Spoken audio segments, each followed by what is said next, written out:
Can't drink my tea right here. All right, we're live. Is this thing on?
The ongoing series about the life of the people touched by the love of the Pacific.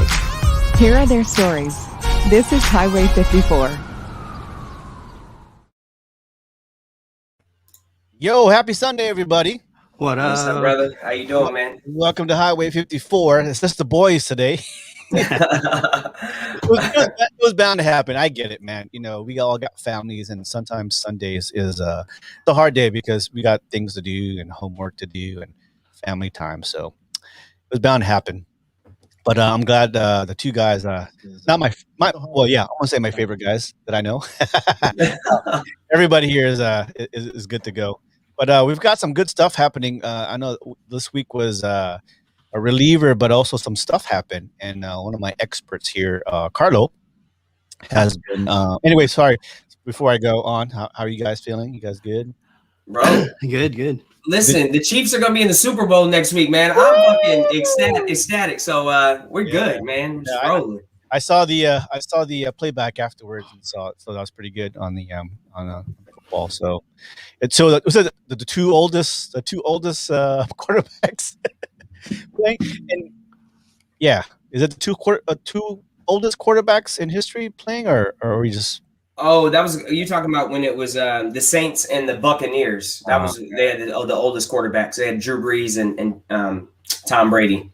Yeah, Drew Brees was here in San Diego with us for a while and got traded over. But yeah, I mean, for those two guys, I mean, yeah, more power to them. Man, they say old, but they're only in their 40s, right? Is it 40? Yeah, I mean that's NFL old though. You know, Yeah. You get to that age and you're playing, man. It's a young man's game. So yeah, what's his name from San Francisco? He was pretty up in age. Steve Young or Joe Montana? Yeah, Steve Young, and both of them actually. Yeah. They played well into their career. Yeah. I was. And they were playing before they were actually protecting quarterbacks. They protect quarterbacks way more now than they did back at that time. You imagine back that time during San Francisco was just hot, and Steve Young was a backup. Right.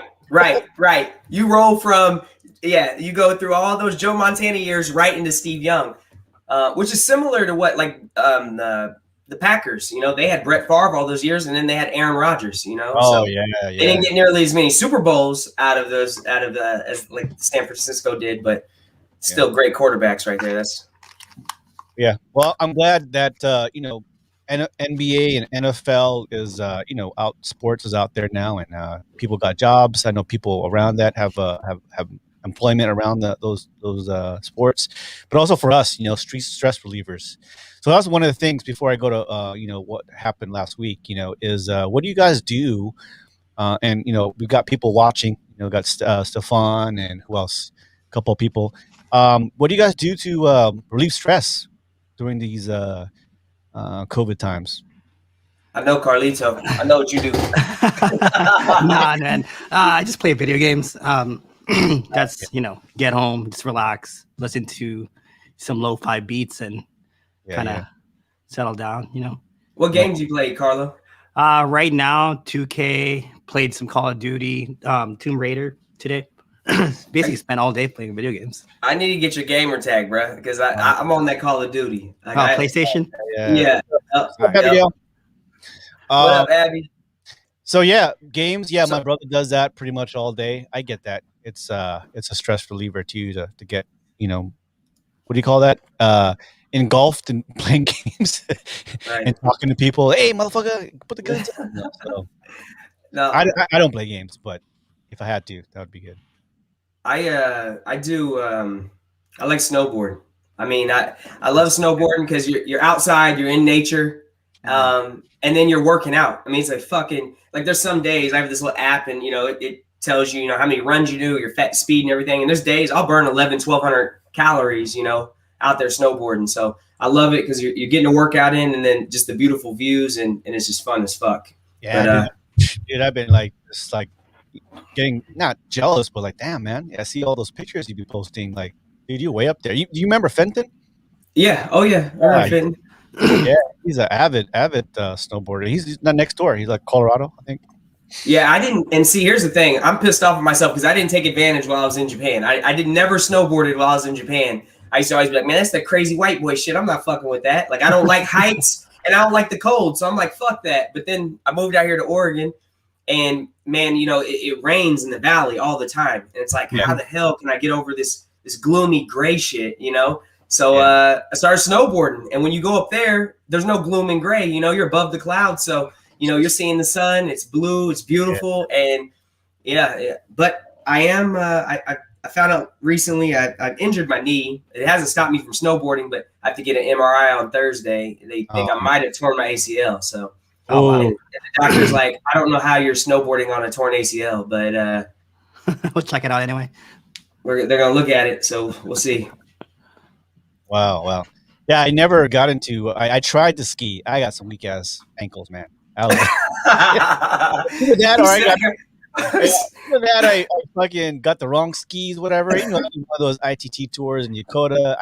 Shit! I tried, bro. But I was like looking at these little kids, and like no poles, or like this swish. I fell, ate my ass. But I didn't try snowboarding. That's one thing I should have tried at least. Yeah.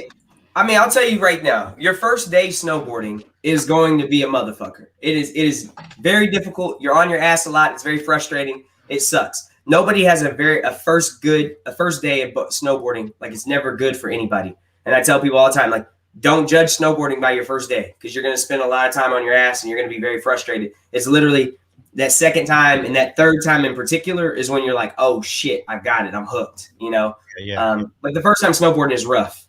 It's worse than your first day skiing. Skiing is like easier on that first day, but it's harder to master. Whereas snowboarding, it's you get really good really quickly at snowboarding, but it sucks first day. So. Well, that's good, bro. I mean, you're out there and above the clouds and snow, man. One day I'll come visit you in Oregon, but you definitely got to do that, brother. I guess I'll try. We have Big Bear just here in Southern California, and so I'll try to do that one day. But for now, I stopped hiking. I didn't go out. I mean, I got little kids that I have little nephews that come with me and work out with me. And so it got too packed on the trails. Right. So we did a 5 peak challenge, and it was over like 14,000 feet of, not miles, but feet, or over 22 miles, I think, that we've done over a period of 3 months. And we'd hiked all over San Diego, and then it just got colder and colder. And then a lot of people started going on trails, Like, I kind of got spooked, like, no, this is too many people, man, Right. So we took a little break right now. And I'm open, but not so open. I don't want to go into details. So my family got got touched by the COVID. Not my immediate family. Oh well, yeah, actually, yeah, but they're okay, Everybody's good. except for my uncle. He's still in the hospital and he's on breather right now. So He's on a ventilator. yeah, he's on a ventilator right now. Oh man, I'm sorry. So, and a friend of mine, a close friend of mine too, is in the hospital. He's doing okay, but it's only like a second day. So, Man, I'm glad you mentioned that because I actually want to send my condolences to one of my best friends, Aaron Durrell, and his wife Whitney. They just lost. Aaron lost his father-in-law. Whitney lost her father to complications of COVID today, actually. So I definitely want to send my condolences to them, man. So it's real. You know, people are getting vaccinated and shit, and some people, you know, it's a happy time for some period, but for some people, but we gotta realize like this shit is still occurring, and we still need to be taking precautions too, man. Because it's another reminder, man. It's another reminder. Yep, I went to the VA to the annual checkup and said I'm good to go. Blood, COVID, I'm okay. And he's like, I asked him like, when's our turn? And right now they're going by ages. So my dad didn't get it yet. So and he's 72. So once they get it, then we're like the last in line. Right. And so I know that not Congress, but the new administration had approved more doses. They bought more doses for the United States, like 200 million, 100 million, something like that. And so it's coming fast. And what Dr. Fauci said, like hopefully by the summertime, if everybody gets vaccinated, that's the question right there. That's the big question. If everybody, say 85% gets vaccinated, we'll go into a herd immunity. Right? Yeah. That's science. That's like, okay, we're good to go. We can open up. So everybody got to do their part. The vaccine's not, like I told last week, the vaccine's not going to cure you. Is when everybody gets vaccinated that helps out. And still, even though everybody gets vaccinated at least for the whole year, you're still going to be wearing masks. You're still going to be some social distancing. Absolutely. Yeah. Well, people don't realize too is even if you get vaccinated, that doesn't mean you can't get COVID still, right? Oh yeah, you can still get it. The vaccines is supposed to lessen the severity of it. You know what I'm saying? So you don't get as sick and potentially die from it. That's what people don't realize too. So just because you have it, don't assume like, oh shit, I can be willy-nilly and fucking reckless because I can't get it. No, you can still get it and you can still pass it to other people. So yep. So I know somebody got vaccinated and got COVID right next day. So yeah, it's like the flu. Just because you got the flu shot doesn't mean you're not going to get the flu. It just means there's a good chance you won't get the side effects of what if you didn't. Absolutely, have the severe effects of it. Yeah. For a lot of us who's been around the military or been in the military, we've got our vaccines many times over the years. I've got every single one. I'm fine, as far as I know. I'm fine. Anthrax, smallpox, chickenpox, whatever. I got it, and Japanese encephalitis. Yeah, there's no question. Once I'm available, I'm the low level of spectrum of getting it. So once it's allowed for me, I'm going to get it full force. So, but the question is Moderna? It's what's it? Moderna and Pfizer. Pfizer, yeah. I have no idea. I think the government is Moderna, and like the civilians are like Pfizer, and then there's three manufacturers that's coming out too. So the problem with Pfizer is just the transportation and storage. Yeah. But yeah, guys, I mean, if you're able to do it, get it. If you don't, I mean, I understand. It's like the anthrax. Some people didn't get it, and they got the consequences for that for not getting it. So did it help me? I don't know, man, but I got it. So how many shots? It's 2, right? Yeah, 2 shots. Yeah, 2 shots. Yeah, sounds like Mark might have got it because he said a little soreness of the arm. Yeah. Oh, it's basically I feel like it's almost like flu shot. So I got my flu shot. I'm a little sore, but I've never gotten sick. I'm one of those guys as immune system I don't get sick as much, or flu at least. And so yeah, I think it's just like the flu shot. You're gonna be a little sore. Are you gonna get some side effects? There's a probability. It's just like the flu shot. Some people just get dead sick after the flu shot. For what I understand too, what's different about it is it doesn't actually put the active virus in you though, like the flu shot does. but it's supposed to stimulate your immune system as if it is, right? Like you're supposed to have an immune response to it as if it were an active virus, but they don't do the same as, putting the flu in you like they do with the flu shot. Yeah. Well, I believe in vitamins and juicing too. So you taking steroids, Floyd? Hell no. Juice, man, juice. Carrots, kale, spinach. Boost your immune system. Whatever you got to do, whether it be vitamins or natural organic juice. Yeah, it'll help. Ginger, turmeric. Turmeric. Yep. Lemon, kale, spinach, carrots, all that motherfucker. I thought he said tarmac. I'm like, tarmac? He said tarmac on you. It's a fucking tarmac. And they said a big one with COVID is vitamin D. They're saying it impacts people with low vitamin D levels the most, which is why people of color, blacks and Hispanics usually have the more severe effects of it because of the low vitamin D levels, because you have more melanin in your skin. So vitamin D is good. Zinc is really good. Juice. Sit up. Juicing. Floyd said, get on them roids. Yeah. Well, ginger too. Ginger is a what do I call that? It helps the immune system really, really good for you, to fight. So do it up, man. Juice is good. Get that juice. That's good, Mark. He said he takes zinc, vitamin D, and C. Zinc. Yeah, that's good. Yeah.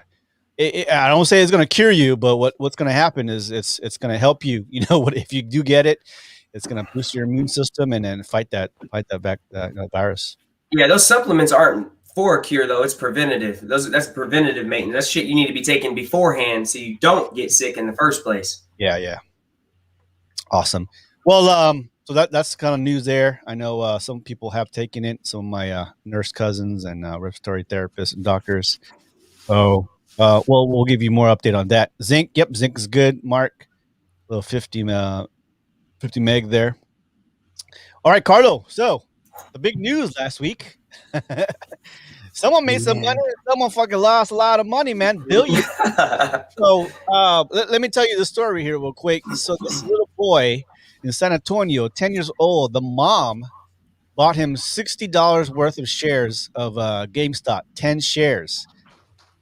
When the sky fell, he sold it for $3,200. Now, that's not really the big. That's a usual thing in up and down with the stock market. Mm-hmm. The big news is that Robinhood and some platforms cut off a lot of people. So, educate us, Carlo. What really happened here? Well, I mean, to summarize, basically there was a short squeeze played that happened with GameStop, right? So GameStop, I think, was shorted about 136% of their stocks in total. So a lot of these big companies basically bet that GameStop was going to go down. So one group in Reddit called Wall Street Bets kind of organized, a simultaneous buy to basically raise the stock price. But raise the stock price. So what happens is a lot of these companies that shorted the stock would try to cover. So basically, it's what's supposed to go up a little bit, they start covering, start going up and up and up. So basically, companies, big companies, or hedge funds that bet that the GameStop price would go down after, because they said it's not supposed to be right around $30-something. They had to cover and they lost a lot of money, because when you short, you're basically expecting the stock price is going to go down, right? Then you're going to make money out of that. Now, when the stock price go up, you have to cover. Now that's your loss for shorting a stock. And a lot of these big hedge funds, they basically shorted a good chunk, 136%. So with Wall Street Bets, there's a lot of money that actually went to these guys, but there's a lot of money that got lost too with these big companies. But I don't think that's really something to celebrate, because you had people that bought into the stock a little bit mid strategy and may have lost money too. So big hedge funds lost money. There's blue collar guys that lost money, and then there's guys like the kid that made money out of it. Or I think the biggest story, there's this one guy. He's been buying stock. He's been holding since 2017. He made $22 million off the GameStop. Mm-hmm. Shit. Kudos to that man. He's been holding. Yeah, he's been holding that stock since 2017, and that's dope. Yeah, so he's one of the lucky ones. But like I said, there's people that are very unlucky with the whole grand scheme of things. Isn't it kind of ironic though that the company Robinhood, which is like, you know, you think about the story of Robin Hood, he stole from the rich to give to the poor, is the one that cut off all of these average people, you know, who are on here just trying to make a little money. Yeah, that too. I guess, I mean, Robin is connected with Citadel, and Right. Citadel is one of the processing centers, right? So for some, we think it's market manipulation, right? Because we're taking, the people that were buying into it was kind of taking advantage too. Yeah. Because they know how much shorted the stock is. Yeah. But at the same time, Robinhood should have just let it go. Right. But from what they said is for the best interest of their clients. Well, but we're like, which clients, Citadel or your customers? Right. Because if your customers are making money, they're supposed to make money out of transactions. They're no commission. Yeah. But every time a stock goes through back and forth, Citadel and Robinhood, that's where they get a little skim off the top. That, you know, they claim no commissions, but they do make commissions. Yeah, they do. Yeah, I mean, we don't see this when millionaires and billionaires manipulate the stock market. So, you know, why do they do it when the common folk? Yeah, it happens all the time. There's short sellers that would bring out like fake bad news and would drop the price of the stock. And what they'll do, they'll buy in, or what they'll do, they'll short it. Then they'll release the bad news, causing the price to drop, and then they'll make money on the drop. Right. So what I usually do when I hear short sellers actually release something that would go set the price lower, I'll buy in, because I know if it's fake news or like most likely incorrect news, then the stock price would start going back up. Yeah. But Right. you know, it's been there. It's just this one's more, I would say, a little bit more mainstream. The downside is there might be new regulations now coming forth, because, you know, big money lost a lot of money, and what's going to happen is government's probably going to swoop in and say, oh, well, this is what we're going to do for moving forward. But, you know, it's supposed to be a free market, right?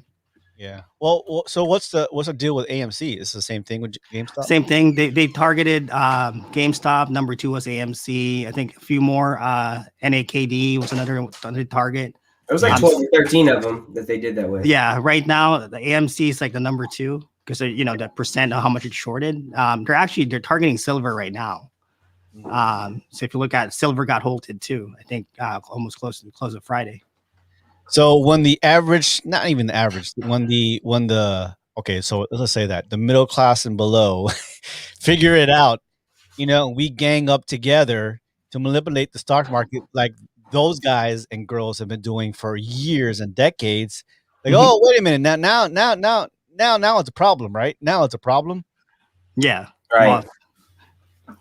And when you're doing all this trading too, I think people have to understand. And don't get me wrong, by no means am I a fucking expert. Like, I will not pretend for a moment. But people do need to understand. Yeah, people need to understand when you're doing this, it's like sophisticated gambling. You know what I'm saying? And you don't need to, like, on some of this shit, you don't need to be going all in. On any of it, you don't need to be going all in. You know, because you might lose your ass. So don't gamble more than you're willing to actually lose. Yeah. It's really, you know, what people need to understand. You know. Like a lot of people just manage the money, right? Just whatever you put in the stock market, that's money you're willing to lose. Don't put everything. Don't put your life savings. You know, just I don't know, put 20% and don't put your rent. Yeah, don't put your rent there. But like one of the biggest advice I hear from people is like, you buy stocks for hold out. You know, like that guy that did GameStop 2017, and then all of a sudden it's $22 million. You know, you just kind of wait it out. But that's the money that you set aside. Say, hey, I got $100 a month. It's all I'm going to play with.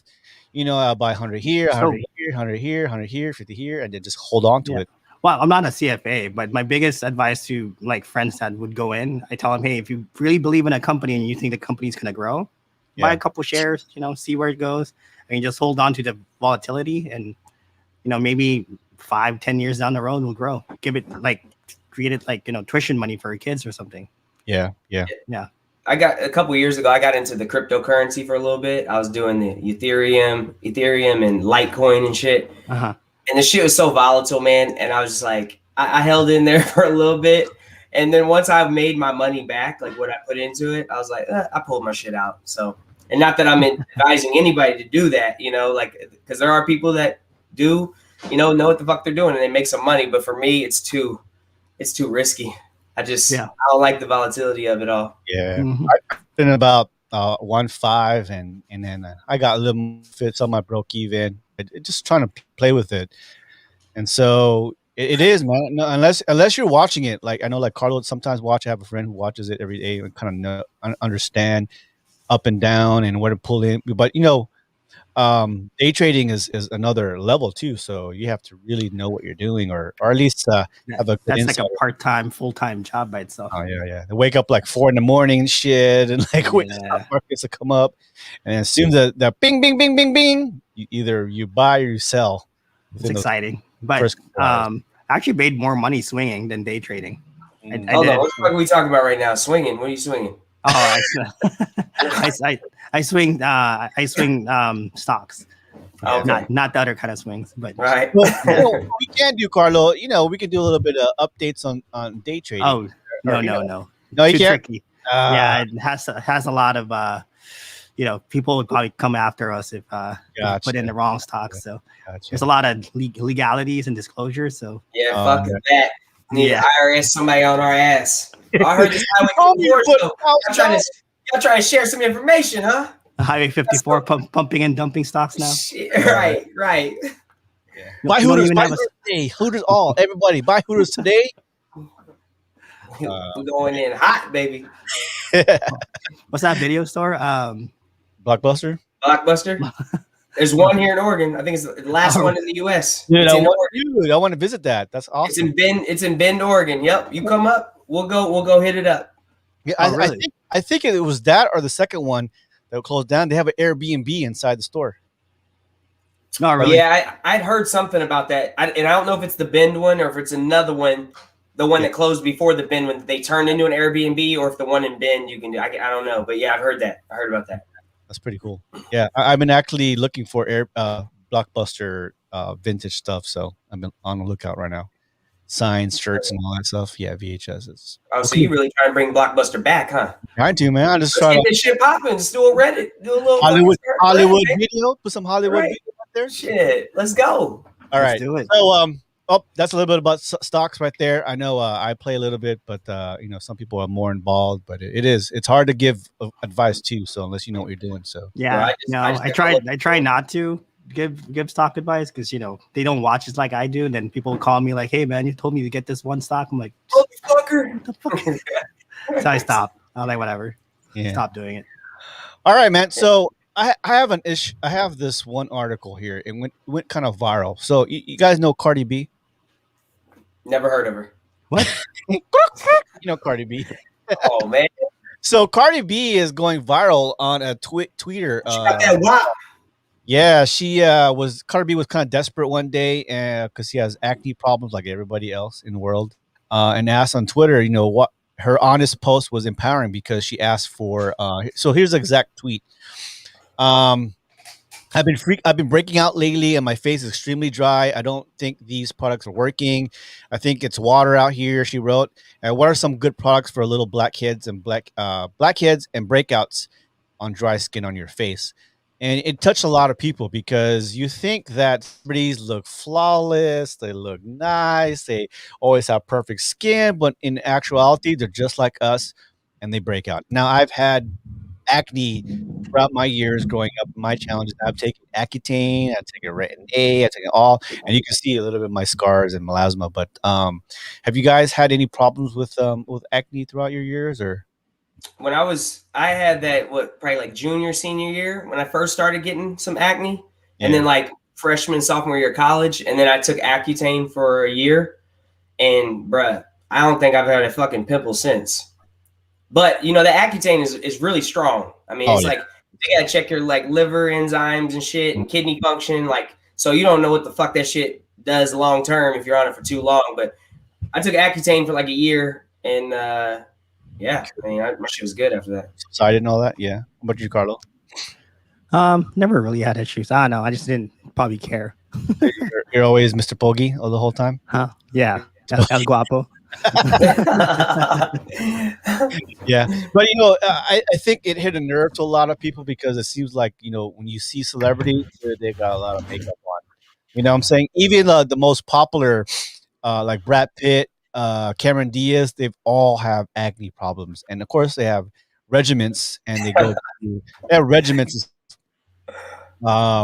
to help them subside their acne.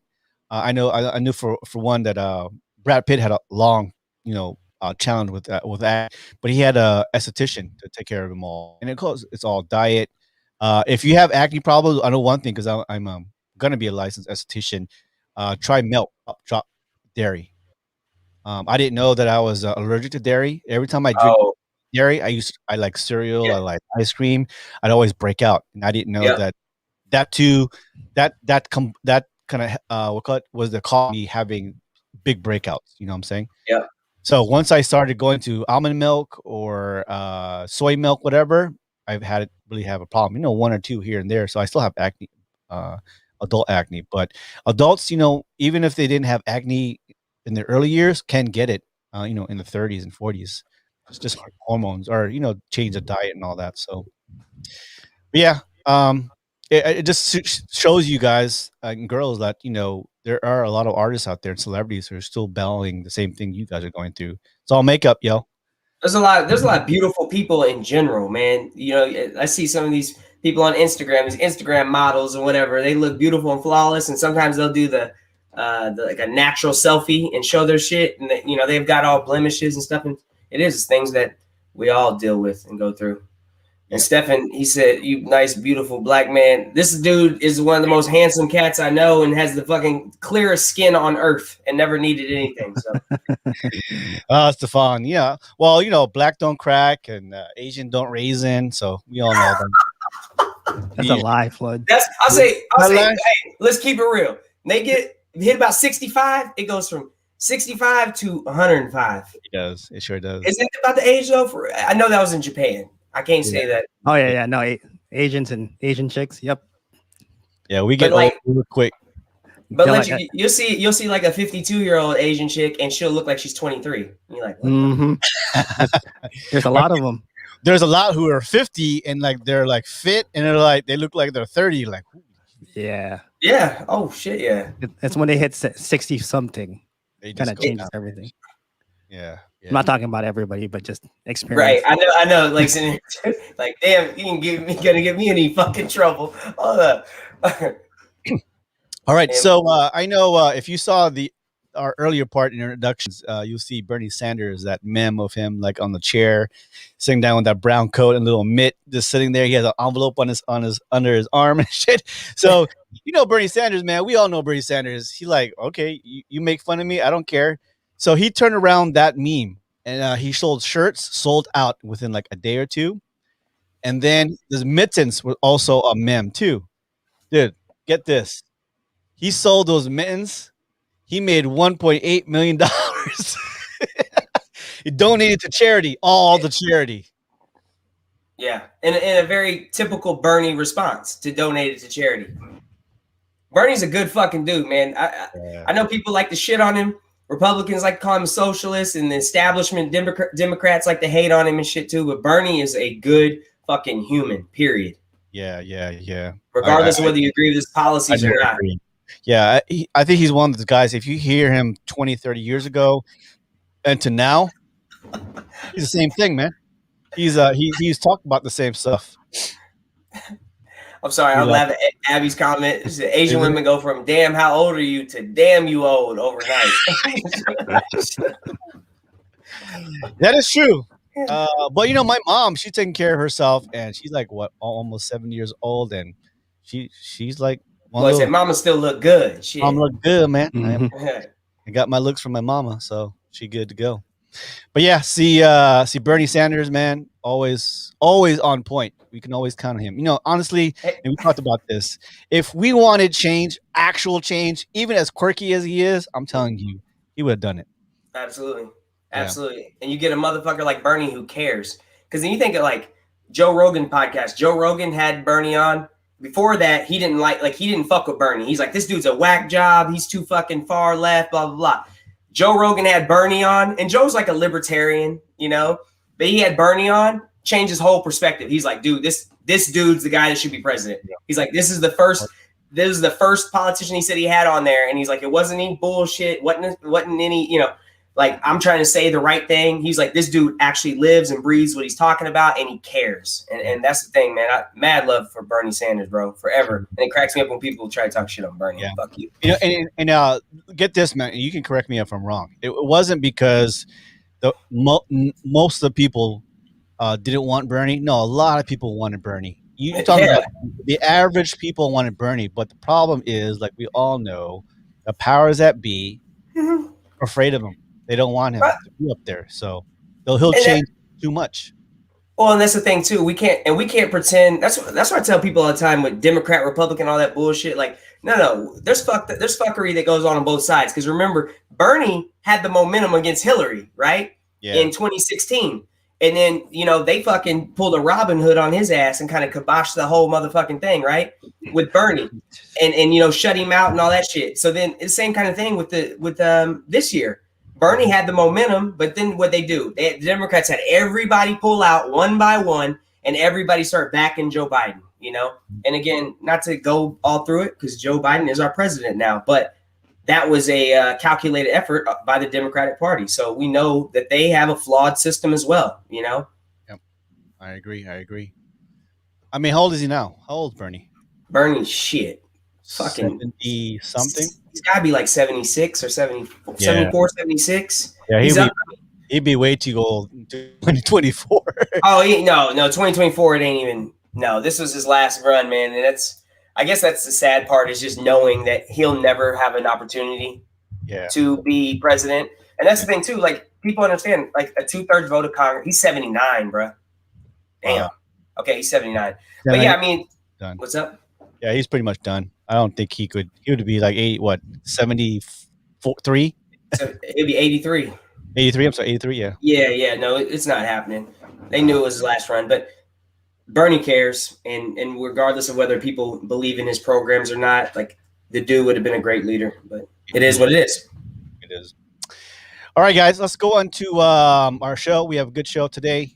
We've got Kellen come in with Give Me 5, and then we've got some new pod deck, topics. And also, I do want to talk about a little bit about top 10 lists. We're going to look up for the 20 best ballads of 2000, kind of in our genre, in our realm. And so let's do that. So before that, Leslie from My Karma, I'm telling you, the best place to buy your crystals.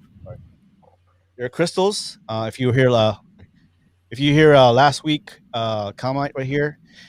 Good for those who are speakers, public speaking, and to open up your chakra. So let's go to the crystal of the week with Leslie.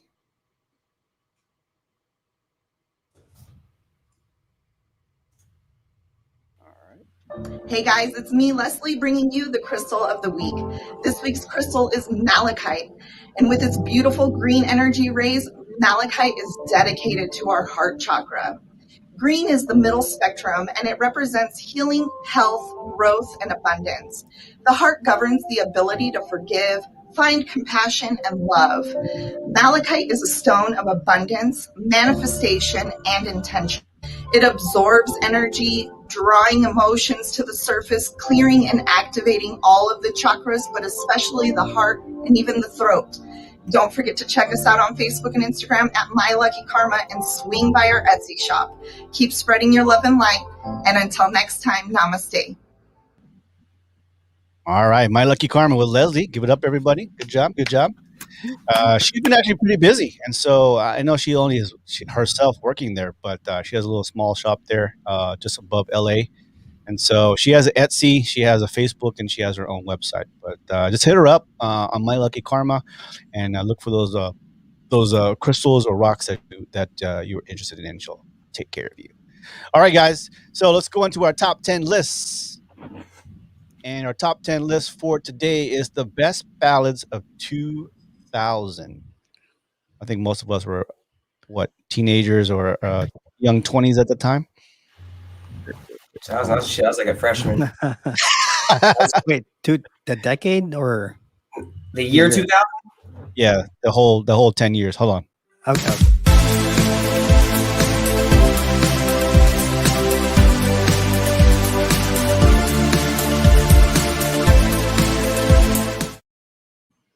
All right, top 10. The best ballads of 2000. I'm going to play a little bit snippet. I don't want to play too much. So at number 10 is You're Beautiful by James Blunt, baby. You're beautiful. James You're Blunt. beautiful is true. Oh, there's that snippet right there. Right there. Yeah. Okay, there. Number 10 is You're Beautiful. All right. And number 9, Hey There, Delilah. Remember that song? Hey there, Oh. Delilah, what's it like in New York City? I'm a There you thousand. go. Boy, this is fucking jams, bro. The jam. The number 9. Number You 9. look so pretty, yes you do. Carlo, don't act like you don't know that shit. I don't sing. All right. So the other beautiful coming at number 8 is, who is it? What's the other You're Beautiful? Hold on. 2000. Oh, Yeah, yeah, I think I know what it is. say it. Remember that? Who's that? Christina Aguilera? Christina. In Aguilera. Oh shit. Yeah. Cause I am beautiful, no matter what you say. Now you gotta remember the 2000, man. They had really good music. They had a lot of sad motherfuckers, bro. Yeah, they did have a lot of sad motherfuckers. All right, this one here coming at number 7 actually was in a movie called White Chicks. Do you remember that? It was Oh yeah, Vanessa Carlton. Making my way downtown. 1,000 Miles. Vanessa Carlton. Let's go. Oh yeah, Uh, number 7. I think she's a one-hit wonder. and I'm homebound. Yeah, I can't. And I miss you. And I need you. Who the White Chicks were? Yeah. Dun. All right, number 6. I don't remember the song. If I Got You. Alicia Keys. Yeah. Yes. Yeah. on, Some man. people want it all. Oh my I goodness. don't want nothing at all. Man, come on, man. These are all bangers right now. Woo! She's still hot. That was a girl. Anyways, that's fine. Well, at number 5, we're talking about the best ballads of 2000. I think I pretty much agree with all this list here. But we have, of course, back again, Alicia Keys with, remember the song? Hold on. Remember that song? Now with you, sometimes I love you. Goodness, Oh, Alicia Keys. shit. Boy, Alicia had them. She had them jockstrap droppers. Yeah, when she came out, she was like Mariah Carey when she came out back in the late 80s and early 90s. When who That came was out? hot. Alicia. Who? When Alicia Keys came out, she was like Mariah Carey when she came out. Back in, Oh, okay. I thought early I thought you said Alicia came out in the 80s. I was like, damn. oh no. All right, number 4. Again, we're talking about the best ballads of 2000. Apologize. Is it too late? One Republic? Timbaland and Republic. Timbaland, yeah. Yeah. That was a banger. That's when Timbaland was like freaking hit after hit after hit. Yeah, he was doing All of them. crazy jobs there. All of them. I can't hear it. Can we 10 feet off the ground? Oh, yeah. All right, number 3, Yellow. Coldplay. Oh, Oh, shit. Turn that up. Hey. Can't live with that, man. Coldplay. That's coming at number 3, the best ballads of 2000. Right? Listen, Coldplay. Before Coldplay was hot. I didn't listen to a lot of. I only listened to like rap and R&B. Coldplay was like the first like white group that I listened to that like got me into like alternative rock and just listening to other shit and branching out. So shout out to fucking Coldplay, bro. Yeah. You gotta remember, I'm trying to get Erica to sing because she can sing. She was in top. Erica can sing her ass off.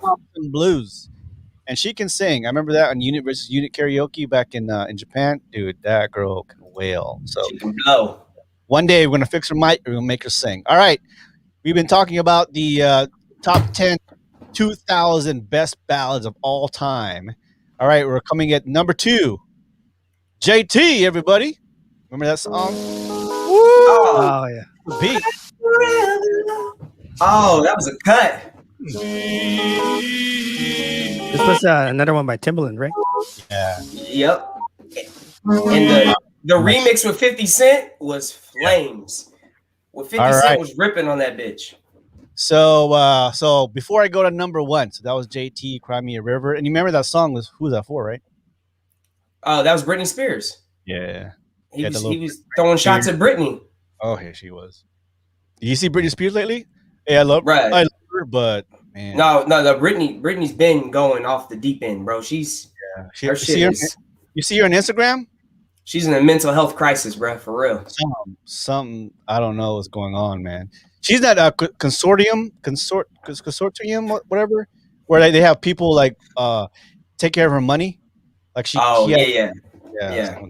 So I don't know.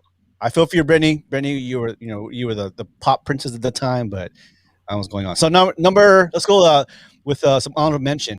And so number 11 was A Moment Like This. A Moment Like This. I don't remember Kelly Clarkson. Dog. Yeah. It's all right.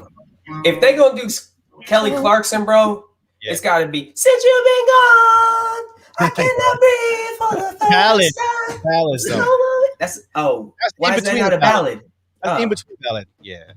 Well, this is my song. It was my jam when I was in Osan, Korea, 2001, right before September 11. This was the jam. I won't even say the name because you know it. Woo! Come on. Bye. No. Wait, what is this?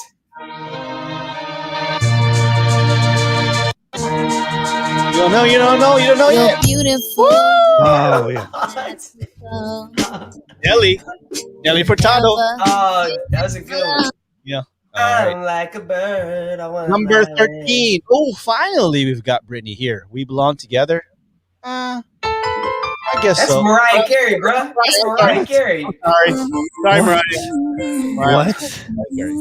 Everyone said Britney. He said finally we got Britney. I gotta remember when Mariah Carey came out. Her first album was like every song was like. Dude, you realize how long Mariah's been around because that was her comeback album right there. Yes. Wasn't that the Emancipation of Mimi? Mm-hmm. That was like she had a long layoff and been marrying billionaires and doing crazy shit, and then she came back. Yeah, you're right, Stephanie. Conservatorship. Sorry. I think it's Britney Spears and another girl, Amanda. Remember that girl, Amanda? Amanda who? Amanda Bynes or whatever her name was. Amanda Bynes. She lost her shit. Yeah. Same thing with Britney, man. Yeah. That's another podcast we could talk about what happened there, and those. Yeah. So number 14, we've got. Oh, I actually like the song. Here, I want to say it. Oh yeah. Come on, man. Yeah, it's a jam too.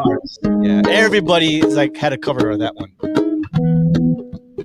All right, so we're gonna go number 1 here. So we got number 10, You're Beautiful. Number 9, Hey There, the Delilah.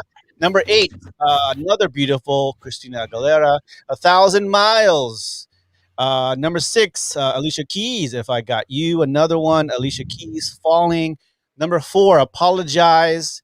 With what's his name? Magoo. Timbaland. He said Magoo. Timbaland. He took it back right there. Timbaland and Magoo. That was the shit. Number 3, Yellow. That's Coldplay. Number 2, Cry Me a River with JT, of course. And number 1, what do you guys think? Hold on. Let's guess. Hold on, Carlo. 2000.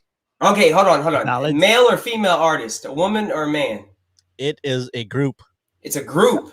Yeah. Backstreet Boys. 2000. NSYNC. Backstreet Boys.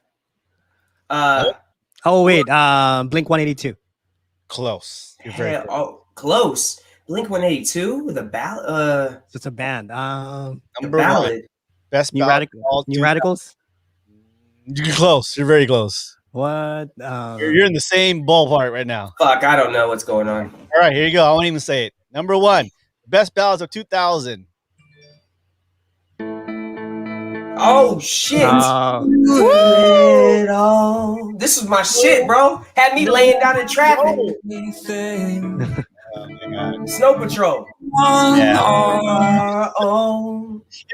You know, if any of these ones were rearranged, it'd still be like, okay, I agree. Cause if I lay here, I agree. that was the shit. But you know what's crazy? I don't see NSYNC here. That's You don't see who? I don't see NSYNC. I see I don't think. Enrique Iglesias. I see The Reason. I see If I just lay here, no NSYNC, man. would you Oh, lie with me? ooh, this would be in What? my top 10. This would be Floyd got hype. He said, this "Ooh." would be in my top 10. Listen right here. I won't even say it. There you go. This would be in my top 10. This would be in my top 10. Come on, man. Come on, man. Come on. No, Tell me not about much. this. It's been a while. I ain't This- putting that shit in my top 10. That would It's be in my been a top while. Dude, have you seen him live? This guy was good. Who's that? Dave Grohl? Who's that? Oh, that's Stain. Yeah. Didn't He was with the group, yeah. he? What's that? He was with the group at that time. So Yeah, Stain. but isn't what the fuck is his name? He came to Yakota years ago. I interviewed Chris Daughtry. him. Did he take over? for them? No, him. He came. Okay. Oh, Oh, he came by himself. Yeah, I forgot his name. Oh. His Wait, first so name. Yeah, he came. Incubus is not on that list? Talk about balance. No, there's some stuff like I don't know, Pure Shores. I don't know. Oh man. yeah, Pure Shores. Yeah. Where's the love? Where's the love with Black Eyed Peas? Black Eyed Peas. Yeah. Yeah. Pure But- Shores. Pure Shores. I listened to that a lot growing Yeah. up. But Especially you if you're You would think NSYNC would be up there. Was that the '90s? Oh, it is that '90s. That was more 90s. I don't know if they had an album in 2000. Yeah, you're right. The Reason. oh yeah, Reason. It's on every That was a good radio list, station. Floyd. That was a good list. Good That list. was a fucking. That was a Post throwback down a- right there. Yeah, Post that in the comments. You could have. Yeah. Well, you could. You can rearrange that sucker. It's like, oh, okay. Yeah, I agree. Nah, bruh. Listen, that chasing cars, bruh. Oh man, that motherfucker in the video, he was laying down. He laid on the escalator, and then he Yeah. laid in the street, and the cars was just driving by him and shit, and he's just laying. If I lay here, Oh if man. I just, bro, that's love for real. He was saying he was actually- willing to get hit. Every single one to be like, you stop and like listen, like, okay, we're good. Yeah, it was that guy from Stain. He came over to Yakota at one time, and everybody else didn't come over yet. Jason Mraz? No, not Jason Mraz. Yeah, I don't know. I wish Alicia Keys would come. Anyways, that's a good list. 2000s brings us back to whether you're a teenager or whether you're in middle school or a young airman. Yeah, that was a good list. Like I said, you can rearrange that list and like still be like good. All right, guys, that was our list. That was a good list, huh? Best That was a ballads. damn good list, man. Good list. I put on the comments there. If you can look at there, you can actually go to the link and it'll take you to that list there. So Yeah, Stephanie was wanting. She said she wanted to make a playlist with that, so got the yeah. list up there. Good to that go. one right there, that will take you to every kind of emotions during that time. Shit, be that motherfucker crying. Yeah. He gonna cry in the car. We've got another list here, man, because we're just having fun, and I think this list is pretty good because it's kind of relevant to what we have today. So, 10 things to do while stuck inside during a pandemic. I don't know what you guys do. I mean, Stuck where? 10 things to do while stuck inside due to a pandemic. All right, number 10. Oh. And this is for a lot of us. Going back to the acne, right? So a lot of people get that face acne. Get your facials, face mask, moisturizer. Treat yourself to a skin regimen. There are some lotions that you can use that will help. Zinc. There you go. Any lotion with zinc in it will help you so it doesn't break out. You won't break out as much. So there's sometimes I got the mask acne right here on the side here. So that's number 10. All right, number 9. Meditate. Whether it be with somebody, by yourself, whatever you gotta do, meditate. I know Carlos meditates. Lie down with your eyes closed, palms up, while focusing on your breath, and spend about 20 minutes. Just cross leg and repeat and say your magic word. Your or like hamburger. Anyway, Shamalala, kamalala, sonye. Number 8. So we're talking about 10 things that you can do while you're stuck inside. Number 8. What? Read a book. Read a book. Yeah. Why'd you look so disappointed in that? Because they're telling me the Infinite Jest, Les Miserables, The Stand. Actually, I read The Stand. It's actually a pretty good book. And go all in on Ulysses, the book. I don't know. Read a book. Number 9, learn another language. You can download a similar app like Duolingo. Learn that Spanish, learn that German or Japanese or whatever you gotta do. That will help you during times when you have a lot of free time at home, right? Carlo does. He said, Abigail said, "Do you meditate Highly recommended. by yourself?" At least 3 times a day. Yeah, Once, do that. minimum once a day Use it or lose it, baby. before you go out the house. Number Then you come 7. back to the house. Watch those really long movies you've avoided until now, like Avatar, Long Lord of the Rings trilogy, The extended version. Godfather. Dances with Wolves. Number 5, write some poetry like haiku. You know haiku? You guys done haiku? Yeah, fucking, it's like just 6 words. All right, I got you, man. Here you go. Here's All my right, get flame ass haiku right here. Let's go. I love my pillow. My alarm clock is beeping. No. Thank you very much. Thank you. No, bro, that was a long ass haiku. You know what? Your Funny haikus, haiku. huh? It was I thought the about haikus had to be short. I thought they had to be like 6 words. No, you can. It's Oh, three. It's 3 lines. Haiku is 3 lines. Is it? Yeah, 3 lines, and it don't need to rhyme. 17 syllables, 3 lines of 5, 7, and 5. Yep. Well, fuck. Ain't that some shit? You got a haiku? I got one more. Okay, I'll give you a flame ass funny haiku. Here we go. In the morning light, you sleep despite my meow. I stand on your face. Oh. Thank you very much. It's Oh called shit. Good Morning Haiku from the Cat. Hold on, man. You could change up the headlines for that if you want. All right, I got one for you. All right, go. Wait, I don't know if this one's appropriate. Never mind. Oh my. Hold on. Bro, listen, I just typed in funny haikus. And the one, no. It's like, it says, I want to fuck mom. I wish I could fuck my mom. Incest is so good. That was bad. Hold on, bro. We gotta move on to that one. You write that? You sure you didn't write that one? I'm done. Hey, listen, I'm signing off, y'all. I'll talk to y'all later.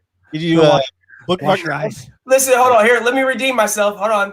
All right. You are folding clothes. You are folding clothes. You look calm. Then in a flash, you are getting fucked. Yeah. That was bars right there. Bars.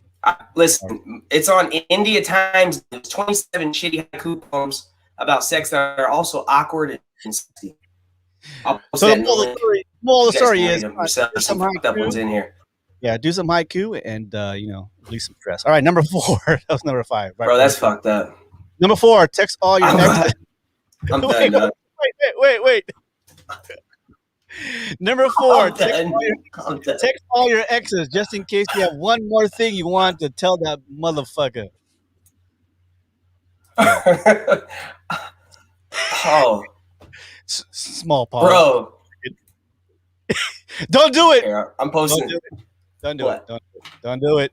All right, number 3. If you won't bother your neighbors, dust off the old instrument and practice late at night or early morning, whichever you want to do. Oh, I'm good at annoying. I am good at annoying people. Yeah, that kind of threw me off a loop, bro. Kind of blushing. 10 things to do while you're stuck. Look, number 2, start a journal, vlog, or do a podcast. Yeah. Okay. Here we are. Yeah, here we are today, stressing out. All right, so they had some other honorable mentions. Look at pictures of puppies. Okay. Learn calligraphy. Watch Hamilton. What's the deal with Hamilton? I don't get it. Bro, the new Hamilton. The Broadway Hamilton. That shit's it's fire. It's fire. I did that. I think I did that like in April. Oh yeah. Disney Plus came out. Yeah, Hamilton's good. You should definitely see it. Do some baking. They said. There's a lot of people that did that too. Oh yeah. Eat some edible. Yeah. Actually, Listen, I want to hold on. eat some edibles. Yeah. I want to clear something up real quick. I didn't read that haiku through. I just thought it said "fuck a mom," and then as I read it and I realized it said, "Yeah, that was fucking bad. Yeah. I can't get out. I'm done." You're still reading it? You're still reading? No. I'm still thinking about it. Like that was fucking. No, what's that new Hamilton thing? That movie, the Bridgerton of what's that? Bro, Manson Academy or whatever. I might have watched like 3 episodes. Not gonna lie. Not gonna lie. It's fucking good. Bridgerton. It's good, bruh. I gotta be in the mood. I gotta be in the mood for that right now. No, you don't really have to. I didn't think that I would enjoy it, and it was actually I could watch it. Yeah. It was. I mean, I want to finish it. I want to finish it now. What was it called? Bridgerton. Bridgerton, yeah. And it's based like 1813 in London. Yeah. And what's cool about it is like they don't have, obviously during that time it had been nothing but like white people, but it's very diverse, and they were good about that. Like they're including everybody, and not like in this corny ass way. They made it fun, but it's I suggest watching it, fellas. You can watch it with your lady. I've been watching Mandalorian, Altered Carbon. What else? Not Sphincter. Snow Pincher. I mean, yeah, Snow Pincher. Piercer? Piercer. Yeah, something like that. Yeah, the TV show, not the movie, right? The TV show. Snow Pincher? How you say it? I don't know, man. Sounds like a dirty movie. Snow Pincher. Oh, man. 10 things to do while you're stuck inside to the pandemic. So, number 1, do a puzzle. And if you feel extra saucy, do a Rubik's Cube. If you like words, crossword puzzle. Stay away from haikus, I guess, for at least Kellen. Oh, fuck, dude. I'm never reading a haiku again in the history of my life. Got motherfuckers like, you owe your mom an apology. Yes. Mama Betty. Bro, that's just not even an apology word. That's just disgusting, period. Yeah. And weird. Really weird. It's Carlo got so quiet afterwards. I feel like I owe Carlo an apology. Carlo is just like, well, like at a certain age, we're all in that age where pretty much everybody had kids, so that's called MILFs. But right, and that's why I thought when it said, mom, I was thinking of saying fuck a mom, and then I read it out loud, and I was like, this is why you proofread shit. Like you don't just skim, you read it. You don't send it out in public right away. Oh, dog. Like, oh man. Antoinette says no more haiku for you. Nah, hey, listen, Antoinette, you are absolutely right. Oh man. I posted the shit on there, 27 shitty haikus, so you guys could see that I didn't come up with that weirdo shit. Like I was just reading somebody else's shit, and it was disgusting. So I apologize. Casey's just trying to clear his name up. Yeah. Whew, I know. That I'm never running for political office now. That's for damn sure. All right, ladies and gentlemen, that was it. That was our top 10 lists. I hope you enjoyed that. The playlist I did on the comments there. You can look it up. I did a lot of good songs there that you can play and put in your playlist. But okay, so we've got Kellen coming up with "Give Me 5." Are you ready, sir? I don't know. I probably need a little bit of a break, but all right, here we go. Give me 5.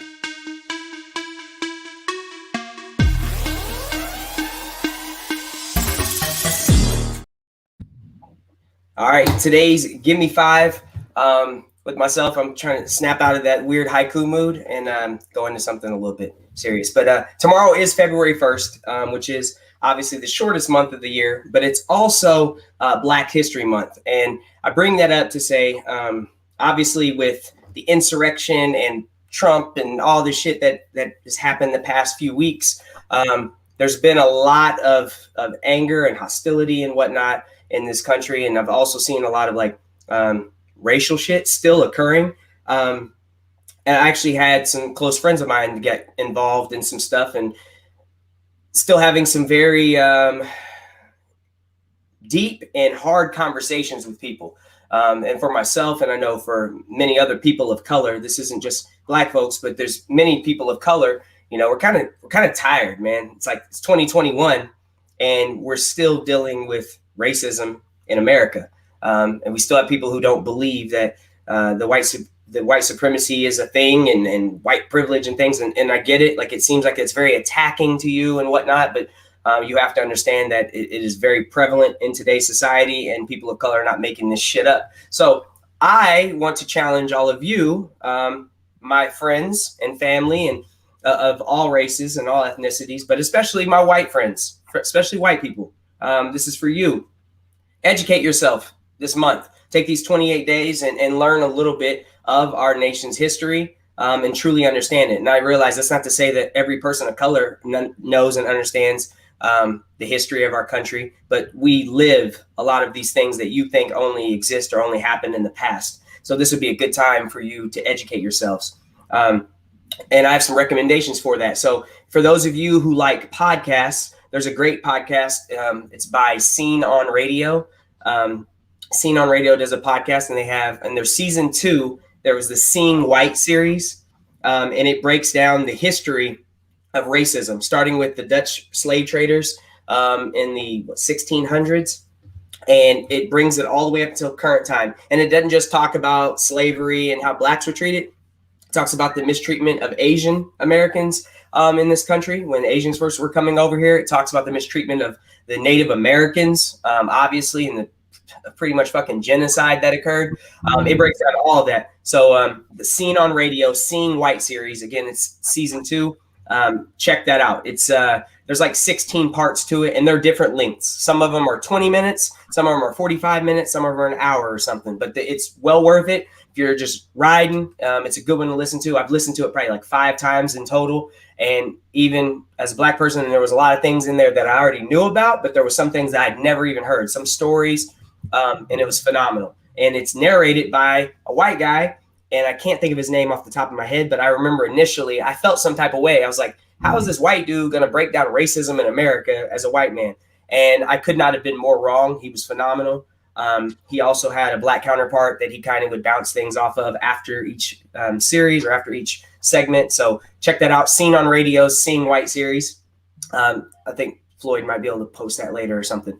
Also, like movies, for those of you who don't like podcasts, if you like movies, watch 13th on check out 13th on Netflix. It's phenomenal. Breaks down the 13th Amendment. Another one is Malcolm X, the movie Malcolm X with Denzel Washington. It's another phenomenal one, and it's historically accurate, and it breaks down Malcolm X and many people. Malcolm X is probably one of my favorite historical figures like ever, for the simple fact that Malcolm X was a man who his father, first of all, was killed by the Ku Klux Klan, which sent his mom into a tailspin and she lost her mind. But then he went on down this path, got into drugs and was a pimp and all kind of fucked up shit, and went to prison, changed his life in prison. And when he came out of prison, that's when he got involved, or while he's in prison, got involved with the Nation of Islam, but he changed his life around. And most people think of him as this, oh, he was all about, arming black folks, and he was, scary. That's how they wanted to write him in history, but they don't realize once he separated himself from the Nation of Islam and he did his Hajj to Mecca, and he saw that there were white Muslims and things as well, his whole narrative about white devils and all that stuff started changing, and he started becoming more peaceful. And the FBI and everybody else that was following him at that time, they tried to find dirt on this man, and they could get nothing, because he was literally like straight-laced as they come. Didn't have any extramarital affairs, didn't drink, didn't smoke, like was just super straight-laced and just meant what he said. He really lived it. So I'm big fan of Malcolm X, and I think more of you should be educated about him and understand the teachings of Malcolm X, because once you get past his period where he was very raw and still had a lot of anger, you will understand how just real and genuine he was. So Malcolm X and 13th, those are good movies to watch. And then if you just want some reading, and a lot of you just like to get on your phone and Google articles or whatever, just Google the Red Summer. The Red Summer occurred in 1919, and it was basically white supremacists in over 36 cities in the U.S. burnt down, killed, looted, rioted in black neighborhoods, in black parts of town, in 36 cities in 1919. And a lot of people don't know about that. We don't hear about that in our history. So you should definitely, when people are complaining about the BLM protests this past year and, oh, they burned down a Target, or, why did they do this? you need to understand our history and understand that the rioting and looting actually started with white people going to black parts of towns and rioting and looting their parts of towns and burning them to the ground. So the Red Summer, Google it. You don't have to take my word for it. Just historians have put it there. It's there for you. So the Red Summer, and then also Black Wall Street, which occurred in Tulsa, Oklahoma. It actually should be called just the Black Wall Street Massacre. So Greenwood District in Tulsa, Oklahoma was the most affluent black neighborhood in the country. They had black businesses, black doctors, black lawyers, black banks, everything. They were doing their own thing. And just from one accusation of a 19-year-old black boy supposedly potentially assaulted a 17-year-old white girl, it all hell broke loose, and they looted and burnt down, like literally firebombed, had private planes fly over Tulsa, Oklahoma, and burn this neighborhood. And it was more than a neighborhood. It was just a district in Tulsa. It was the black part of town. They burnt it to the ground and killed several people. And it's a really fucked up story. But again, the Black Wall Street Massacre. These are things that every American should know and understand. And it will help you kind of understand where some of the raw pain and trauma and emotions that come from, the black community, but even the Native American community, Hispanic community, Asians. Like, if you understand the history of racism and white supremacy in our country, you will understand why some people feel the way they do. And then we can start to try to understand better. But it's just a start. Use these 28 days in February, starting tomorrow, to educate yourself, so you don't find yourself saying some stupid shit that's super racist and potentially get you in trouble or you lose business over it. That's my Gimme 5. So thank you for tuning in. All right, give it up for Killing, everybody. Yeah, I totally, actually not totally forgot, but I forgot that February is Black History Month. So yeah, those I've seen. I heard about the Black Wall Street. That was crazy. And I heard about Black Ink. There's 2 Black Inks, one on the East Coast, one on the West Coast, and one is not too far from where, I think that's Malibu or something like that. There used to be an owner had her own resort that mainly for colored people, Asian, Black, whatever, Hispanic, and they got too jealous because it got too popular and everybody's going there, so they shut that sucker down. So it's one thing if you're stuck at home, you got something to do, and just educate yourself, man. I can understand if you don't understand, but I don't understand if we tell you or and you don't educate yourself to inform yourself, why we feel a certain way. Right. Even you talking about years down the road, it still exists. And the sentiment there, sometimes very in your face, sometimes it's silent. You know what they meant or what was done. So have you seen that movie? I want to just kind of preview this because it's been playing over and over again on Amazon Prime. One Night in Miami. Oh yeah, I watched that the other day. Yeah, watched it the other day. Watched it the other day? Was it good? Yeah. Okay. I enjoyed it, but the thing with it for me is it's a fictitious night that occurred. It didn't actually happen. Yes. So knowing a lot about each of those political historical figures, for me it was like, I wish this actually could have occurred. Yeah. So it's I was disappointed in that because it was fictitious. But yeah, at first I thought it was real, but it was a play. Yeah. And now it's a movie, and who the director is, right? Oh yeah, it's what's her name? She's an actress. She's in Poetic Justice. She's in Friday. She was Regina King. Regina King. Okay, I just want to debut it because I think it's very important since tomorrow is February 1st. So here you go. Ready for tonight? I'm as ready as a person can be. After the fight, we're all coming back here for the champ's victory party. Don't be late. Minister Malcolm X. Good news, the chariot is coming. You know I'm the greatest. That's right. Jim Brown takes the ball. Your record is going to stand the test of time. How's everybody feeling tonight? All together, yeah. New heavyweight champion of the world. Say, champ, you don't suppose you could sign an autograph? Yeah, of course, man. Give him an autograph, Jim. Actually, Mr. Cook. Oh, sure thing, brother. That's the show. Don't you think it's about time to party? Tonight is a chance for us to reflect. Hey. You mean no one else is coming? Well, this is off to a hopping start. You all are a bright and shining future. You need to understand what is at stake here. Everything's not so black and white like you make it out to be. But we are fighting for our lives. You know I know what's going on out there, right? Listen, listen. Brothers and sisters, listen, listen, listen. Man, that's Sam Cooke, though. Bruh.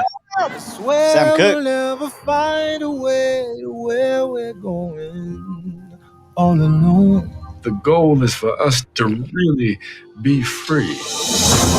Hear the bells ring out. We want a world Speak now. Muhammad safe Ali. to be ourselves. Speak now. I told him. Can you hear the angels cry out? To think like we want. Speak now. Without having to answer to anybody for it. Speak now. We have to be there for each other. Who's the greatest? Can you hear the angels? You brothers could move mountains without lifting a finger. One Night in Miami. Regina King. Wow. Yeah, What if? let's What? yeah. What if? What if? That's pretty much the sentiment there. Oops, sorry. So yeah, that's it's out right now on Prime, Amazon right now. You can watch it. Those who have it. Antoinette was asking the guy who played Sam Cooke. That was Leslie Odom, who did a lot of the original music in the on the movie as well. The dude can sing. He can sing his ass off. Yeah, not like Sam Cooke, but holy moly, yeah, still a good representation there. Yeah, that's probably one thing I'm gonna watch actually tonight. Yeah, there's a lot of stuff that we know, and it's hard to imagine that suppress history. Only a few know, and so when you highlight, actually, it shouldn't be just this month in February, but it should be every time, all the time. Whether it be the Black history, Asian history, Filipinos has been around for a long time. Right. They mixed Chinese and Filipinos during the train, the building of the train tracks. All right. What do you mean they mixed them? They didn't know this Filipino or Chinese. They just grouped them together. So, So you're saying that Filipinos took on that same treatment that yes, put in the internment camps Yep. and in New Orleans, they're all there, Filipinos. And of course, in California, there was a big migration because, you got to remember, Philippines was at one time supposed to be a U.S. territory, right? right. Yep. They were they were ruled by the U.S. It was a territory at one time, ruled by the, after World War I think. Or no, after the Spanish-American War, I'm sorry. After the Spanish-American War, it was led by the Americans for a long time. So you see a lot of Filipinos migrated to California and everywhere else. So, but we're going back as far as, history, not knowing that there were Filipinos way back then when the railroads were being built. Damn. Yeah, crazy, no? Well, yeah, thank you very much, guys. Give it up for Kellen. Give me 5. I just want to highlight that movie because he kind of sparked made me remember that it's a Black History Month for the month of February. Did you guys watch American Skin yet? Not yet, man. Add that to the list too. It's a good one. Black History Month. Watch American Skin. It's a good one. The dialogue in that one was great, man, because it all sides are represented. It wasn't just like it was the Black people side. It was literally like your friends that are Blue Lives Matter and All Lives Matter. Their voices were heard in there as well. It's like, yeah, you should definitely check it out. Cool. Well, thank you very much, man. There's so much information. I know Abigail is sending some stuff too. What is that? Be the Bridge? The Bridge, yeah. Ooh, I heard about that book. Black and Blue. Okay. On Amazon. Thank you very much. Well, thank you. Thank you, Abby. Yeah, for real. All right. Okay. So, Poddex is the hottest new tools for podcasters looking to have more meaningful conversations or gamify their podcast. Simply shuffle off and ask a question and let content roll. Get yours today at poddex.com and use code HWY54 for 10% off your first order. So, for those of us, we started our podcast only about a year ago. Now we're in season 2. But sometimes you have a hard time trying to fill out your content. For those who want to do that, these are interview questions, and these are like episode decks. You can get these at poddex.com and get 10% off your first order. And what it does is it helps you to kind of give more meat to your conversations. So I ask questions in here. So today's question is actually a new topic. It's called paranormal. As long as it didn't have anything to do with haikus. No, it doesn't. You fucked me up with the haiku. Yeah, I fucked myself up. All right, I'm gonna be honest. I don't get embarrassed very easily, but I literally almost turned off my computer. All right, You were ready to exit. I was ready to go. Stage right. In your opinion, what causes paranormal hotspots if you do believe in ghosts? I'm not. So number one, context here. I'm not very spiritual, but I do believe in it. I'm not. I don't feel it because I don't see it. So I used to work in a morgue back in Yokota, and I literally the morgue was like right there next, like down when a body comes in, I had to go take care of it. That was it. I didn't see anything. But my coworker, Japanese, she was very like sensitive, and she felt them. Like she knew people were coming in. Anyways, so what would cause a paranormal hotspot in your opinion? So what? Describe a paranormal hotspot. What do you mean? Just like a bunch of like frequent activity? Yeah, feelings. Yeah. Oh, yeah. Okay. Go ahead, Carlito. I don't know. Maybe somebody died there without having justice or something, like a murder or rape or whatever. Yeah.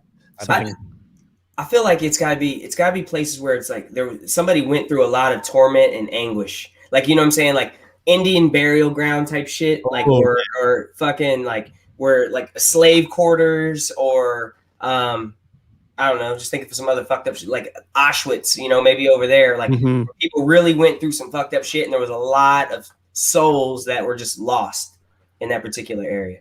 Okinawa, that sucker is haunted as shit. You been to Okinawa? No, I've never been to Okinawa. Oh man, because so many people died there, man, during the war, World War II. Right. A gang of people died there. So yeah, I think like you said, Carlos said about unsolved mysteries, or they got murdered, or that just. I don't think cemeteries as much, because I don't know, man. What about Suicide Forest in Japan though? I bet you know what I'm saying? Like that was some shit, some uber creepy shit, because you got a bunch of people out there that were just lost souls that went out there to take their lives. So if you guys know about Japan, I think they have or will or still are. They lead in suicides. Absolutely. It's been really bad since COVID. They've lost way more people from suicides than they have COVID. Yeah, Japanese and culturally are very not emotional, not very. They don't open up as much as like Americans or any other country. So they tend to hold in a lot of angst, anxiety, personal turmoil. In Japan, actually, and correct me if I'm wrong, but there's no mental illness in Japan. Well, they say don't. It's not acknowledged. Yeah. So what happens is what we all know. For those who ride the train, when the train's delayed, right? Someone jumped the trains, man. Someone jumped into the trains.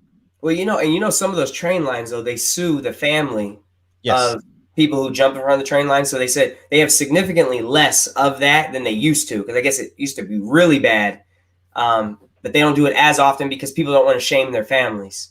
Yeah. I believe so. For those who don't understand, we're talking about people jumping in front of a train to commit suicide. It was a very common tactic in Japan for a long time, and now some train lines will actually sue the family. Mm-hmm. Yep. And they do it on purpose, and sometimes they do it on purpose. Right. They really didn't like their family. Or get back to the family, yeah. Yep. Yeah. Nuts. All right. Suicide guards now too on the train stations. Oh yeah. The train tracks, those platforms, down like Shinjuku and all that. Yeah, it's haunted too, man. It is haunted. Let's see. Who would win in an arm wrestling contest, Bigfoot or the Russian Yeti? Hey, America, baby. Come on, Bigfoot, dog. Do we believe in Bigfoot? What? He's in Oregon, right? Yeah, I think he's out here chilling. Man, matter of fact, I heard somebody going through my trash last night, so maybe it was Bigfoot. I don't know. I gotta go with Bigfoot though. I can't pick I'm gonna be a nationalist on this one. Can't go with the fucking the Russian Yeti. Yeah, the Bigfoot. I think so. Is Bigfoot a lot? Is Bigfoot for real? Fuck no, bro. Come on now. I believe there's more chance of a Loch Ness monster than there is Bigfoot. Oh, okay. All these deer cams and shit, somebody caught Bigfoot by now. Mm. The water's a little different. All right. Do you think things such as the werewolves, vampires, and other creatures exist, and we just don't know about them? Vampires, Twilight. I hope vampires exist. I think those, like a lot of these old myths, werewolves, vampires, and all that, I think they came from something happened like that. So maybe cannibalism, maybe a hairy ass motherfucking boy. I don't know. What's weird is like vampirism is like all over. It's just not concentrated in one country. It's like anywhere you go, like China, Japan, Philippines, even the Philippines, or even the like India. There's some sort of vampire type creature. Well, Dracula stemmed from Vlad the Impaler. Yeah. And Vlad the Impaler was a real dude who ruled, and he's a bad motherfucker. And they did say he used to drink the blood of his enemies and shit. He killed people, and they fucking spike them and have them, their fucking bodies outside the grounds. And they just did a lot of horrific shit. But that's where Vlad the Impaler, and I don't know about Dracula. I don't know about where werewolves. I think Dracula is based on that guy. It is. It is. Yeah, where he wasn't like drinking people's blood. Oh, he was drinking people's blood. No, they say he would drink blood as a spoil, right? Versus like like I'm a vampire. Yeah, no, he's literally like, I dominated your bitch ass. I killed you. Now let me fucking drink a pint of your blood, you bitch. I think it's like when those people who hunt and they do like deers and basins, and like if you kill a deer, the respectable thing is to drink their blood. Oh fuck! I want that. I saw Red Dawn. I don't know. Wolverines. Is there a haunted location you would never visit? Touched it on that a little bit, but haunted location I would never visit. I get the creeps, but that's just my mind versus like, oh, I felt something. Like the more like I said, I used to work next to a morgue. Yeah. See, I wouldn't go down in the morgue where they're keeping the freezer bodies and shit. I'm good on that. Oh, okay. Like a haunted boat. I don't think they're haunted necessarily, but fuck that. Yeah. Like a haunted ship that's underwater. There's like nowhere to go. Can't even run anywhere. So, fun fact. Oh. Yeah. Fun fact. Do you remember the towers on Yokota? The towers? Right? Yeah, the towers. Where everybody live in. The condos, right? Yeah. Right? Do you know why they have nets on top? Somebody jumped off that motherfucker. Yeah. Back in the days, people were jumping off. Yeah. Yeah, like 70s, 80s, they were jumping off the towers, man. And so they put the fences or like nets out there so you can't easily just jump off anymore. Yeah. Wow. And they said Yokota is haunted too. We're talking Yokota Air Base in Japan. Yeah. I think Japan period is haunted. Japan's got a lot of energy. Here's a question here, because this is a twofold here. Do you think aliens perform abductions for research or for fun? Research. Yeah. Oh, yeah, research. Yeah. Definitely for research. I mean, so we all know Area 51 is out. We all know there. So what is Area 51 really? A weapons testing base. What do you think? Testing base. So do you think the Men in Black in there? We have an intergalactic space force. Oh, now we have a space force, but I mean, you mean the Guardians of the Galaxy? There you go, Guardians of the Galaxy. Yeah, I mean, I think any evidence of aliens that they probably had in there, I'm sure it's been moved elsewhere because now they've acknowledged the existence of Area 51, so they're like, yeah, we moved everything out of this motherfucker, so you can go storm it if you want to, but it's probably really fucking boring now. Okay. I'm not being racial here. I'm just going off the fun of movies here. It's gonna be good. In the movie, there was a white guy, a white girl, a black girl, and another Asian girl. They go into a haunted house. Who will be alive? Who will be dead first? See, here's the thing. historically, it's always the black person, right? It's always the black person dies first. But also, if you fuck in a movie, if you're having sex in a movie, you die. Everybody that fucks, if you fuck in the movie, you die, period. So I bet white guy, white girl, they end up having sex. White dude gets murdered like Freddy style. Yeah. When what was the first Freddy, Nightmare on Elm Street? And what's your boy? Johnny Depp. You know he was in that? Yeah, he's the motherfucker that got killed in the bed in the first Nightmare on Elm Street. That's what happens. So the white dude dies, actually. Yeah. Now, scenario. If you and your friends about to go into a house and someone calls your name and it wasn't any of you guys in the group, do you still walk into the building?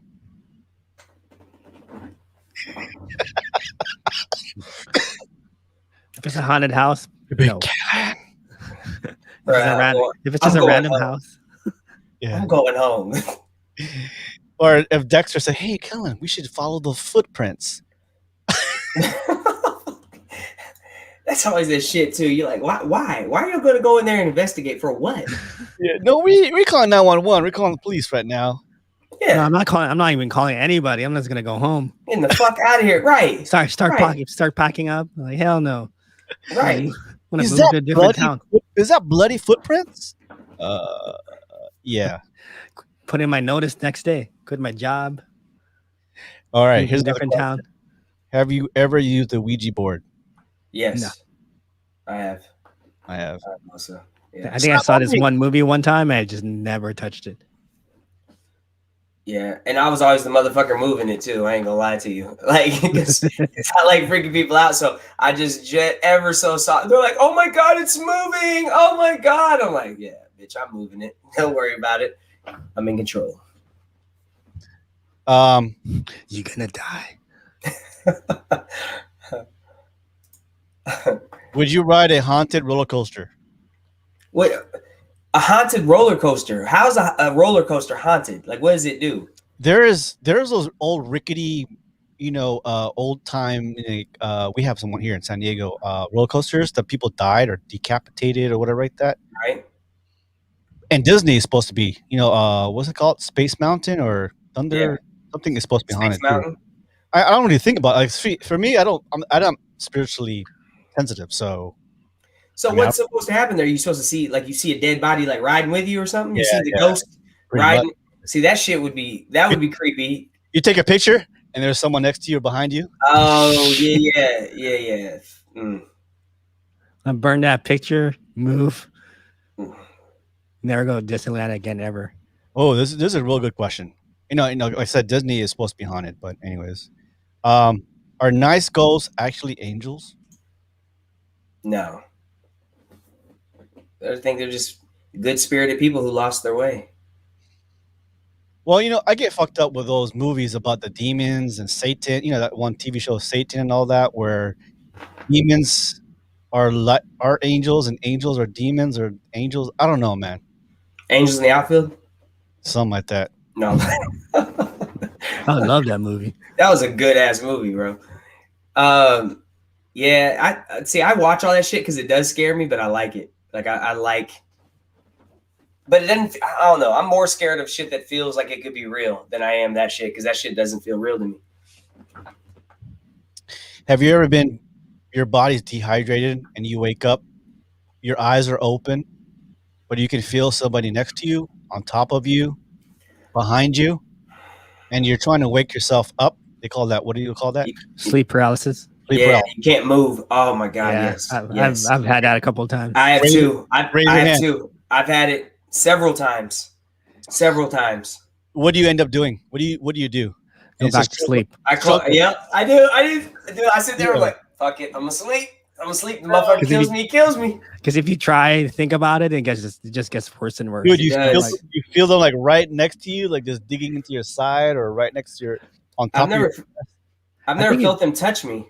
Yeah, I've had. I think it happens typically when I have a bad dream, like I'm falling off a building, then I'll just wake up, like, right, paralyzed. I'm like, oh shit! I end up doing this, and I can't do it really fast. I start doing this.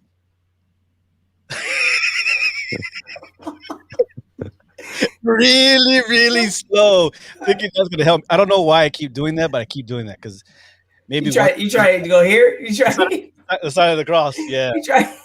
trying to do this. I swear to God, I keep doing that. Oh, Yeah, shit. Just don't look left. Don't look right. Just close your eyes. Right. Look Yeah. left. This, because for me, I feel them. I feel somebody next to me. I feel the presence, but I've never felt them like touch me. Yeah. I always feel the presence though, and that shit, I do not like that at all. I'm probably gonna have one tonight now, fucking with y'all, and that badass haiku. God damn it! Drink your water.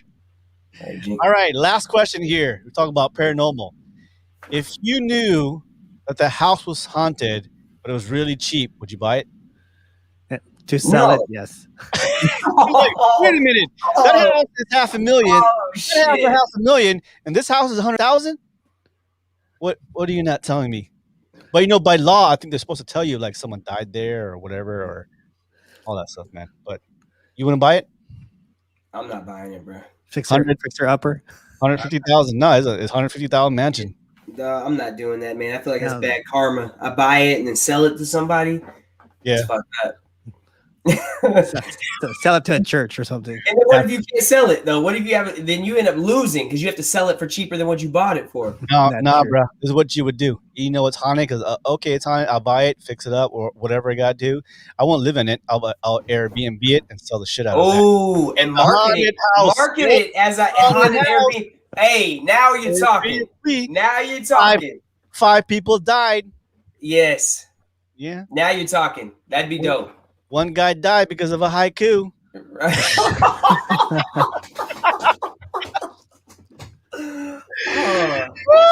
Oh, guys.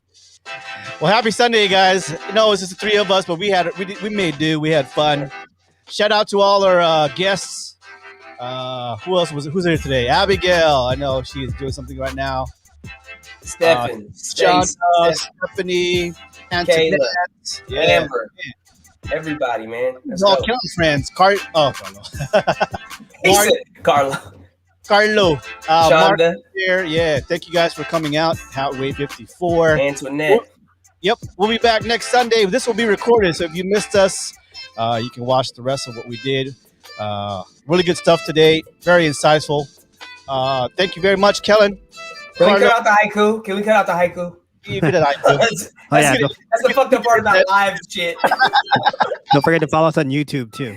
Hell yeah. Oh yeah, we're on YouTube trying to up our subscribers. So please follow along on subscribe and like this, share it.